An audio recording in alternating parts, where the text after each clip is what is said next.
Today we're looking at preposition and relative clause, and this is a very complex structure. It's not one that most natives use often, even though if you look in any book, in any literature, you'll see this structure all over the place, more or less on every page. And so it is really common on the one hand, and it isn't on the other. And I would say it's a very clever way of speaking. You know, when you use a preposition and a relative clause, it sounds intelligent to me because it's not such a simple structure. And so it's certainly advanced grammar. And it's number one and number two, I think everybody uses actually sometimes. So let's have a look at number one and number two, because they're slightly different from some of the others. And you'll see there are different types of preposition and relative clause. So please remember that a relative clause starts with a relative pronoun. Who, which, that, whose, whom. You know, I could add more here. But the ones we're really, whose, that, whom.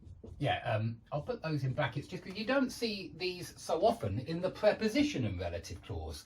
You normally see these two, which and whom, okay?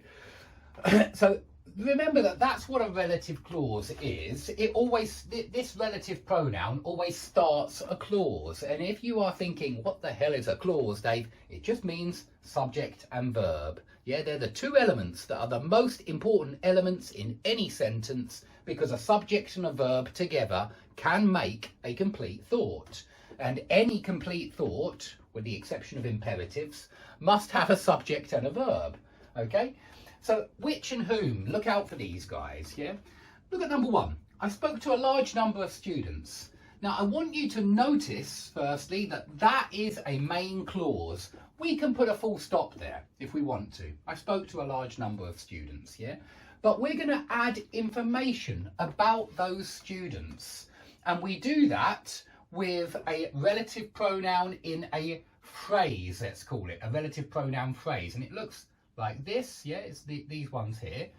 You could say, I spoke to a large number of students, none of whom had been enjoying the lessons, or some of whom had been enjoying the lessons, many of whom, most of whom, half of whom, yeah, maybe it's 15 out of 30, have been enjoying the lessons, 10 of whom, you can use a number here, you certainly can, 10 of whom, yeah, 10 of the students, 10 of whom had been enjoying the lessons, all of whom had been enjoying the lessons.